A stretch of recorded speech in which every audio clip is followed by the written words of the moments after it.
သေးပါဘူးဟာဆိုတာယုံကြည်ရရွယ်တော်တော့ကတော့နိုင်ငံတို့ဘဝမွေတောင်းဝယူမိန်နိုင်ငံသေးနိုင်တဲ့လားအေးကြောင့်တို့နိုင်ငံတို့တန်လက်ထ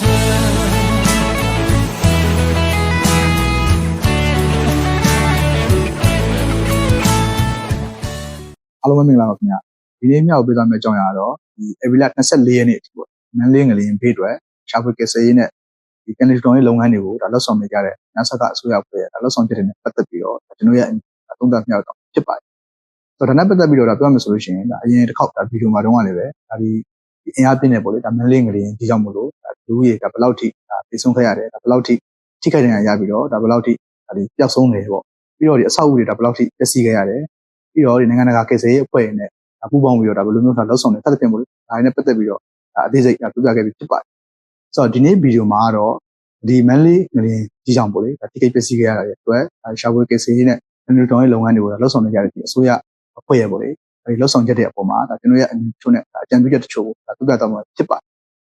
ဆိုတော့ဒီပထမဆုံးပြောချင်တာကတော့ဒီနတ်ဆခအစိုးရရဲ့ပေါ့လေဒါဒီမတ်လ28ရက်နေ့တုန်းကဒါဒီဖြစ်ခဲ့တယ်ပေါ့လေအင်အားပြင်းမန်လေးငလျင်ကြောင့်မို့လို့ဒါတနိုင်ငံလုံးမှာပျက်စီးခဲ့ရတာတွေအတွက်ကူညီကယ်ဆယ်ရေးနဲ့ဒါပြန်လည်တည်ထောင်ရေးလုပ်ငန်းတွေကိုဒါပြင်းပြထန်ထန်လှုပ်ဆောင်နေတဲ့အပြင်တမလို့နည်းရလဲပြန်လည်တည်ထောင်ရေးနဲ့ကယ်ဆယ်ရေးလုပ်ငန်းတွေကိုဒါအချိန်အဟုန်နဲ့ဒါဆောင်ရွက်နိုင်ဖို့အတွက်2025ခုနှစ်ဧပြီလ2ရက်နေ့ကနေ22ရက်နေ့အထိကိုပေါ့ယာယီပိခတ်တိုက်ခတ်မှုရစီကာလဆိုပြီးတော့ထုတ်ပြန်ခဲ့တာဖြစ်ပါတယ်။ဒါကဒီပထမတစ်ချိန်ပေါ့လေပြီးတော့ဒီပြန်လည်တည်ဆောက်ရေးနဲ့ထူထောင်ရေးလုပ်ငန်းတွေကိုဒါပို့ပြီးတော့မြန်ဆန်ဆန်ဒါလှုပ်ဆောင်နိုင်ဖို့အတွက်ဆိုပြီးတော့2025ခုနှစ်ဧပြီလ23ရက်နေ့ကနေ30ရက်နေ့အထိ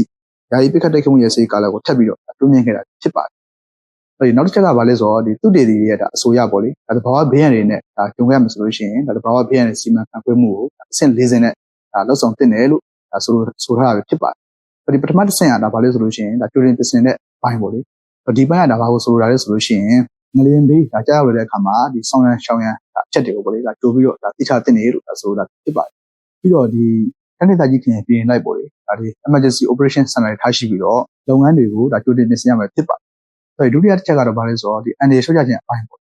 ဒီပိုင်းကဒါဘာကိုဆိုရဲဆိုလို့ရှိရင်အဆောက်အဦတွေကိုလေစပြီးတော့ဒီစောက်စဉ်ကလေးရပင်ဒါဒီ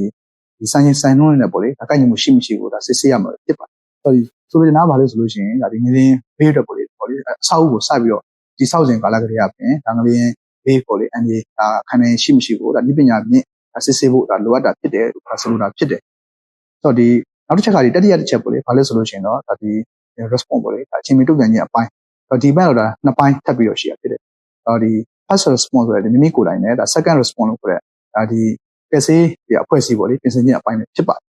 ယ်နောက်ဆုံးတစ်ဆင့်ကဘာလဲဆိုလို့ရှိရင်တော့ recovery ပေါ့လေဒါပြန်လည်တည်ဆောက်ခြင်းအပိုင်းဖြစ်ပါတယ်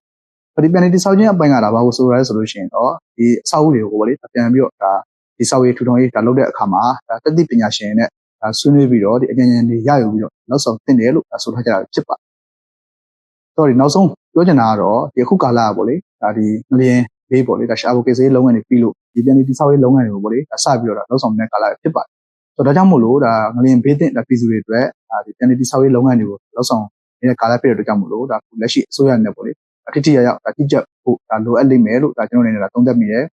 ဒီပြောချင်တာကတော့ဒီဆောက်လုပ်ရေးသုံးဒါပစ္စည်းတွေပေါ့လေဒါဈေးထင်းကြီးပေးဖို့ရယ်ပြီးတော့ထိခိုက်ပစ္စည်းခဲ့ရတဲ့ဒီအဆောက်အဦတွေကိုဒါဆန်းစစ်ပေးဖို့နဲ့ဒီအဆောက်အဦတွေကိုပြန်လည်တည်ဆောက်တဲ့အခါမှာပေါ့လေဒါဒီငလျင်ဘေးခံနိုင်ဒီပေါ့လေဒါရှိမရှိဒါဆိုင်ဆိုင်ရုံနဲ့ကိုက်ညီမှုရှိမရှိကိုဒါကြည့်ချက်ဆောင်ရွက်တဲ့အဖွဲ့တွေထားရှိပြီးတော့ဒါစစ်စစ်တင်တယ်လို့ကျွန်တော်အနေနဲ့ပြန်ပြုလို့ပါတယ်အားလုံးကိုကျေးဇူး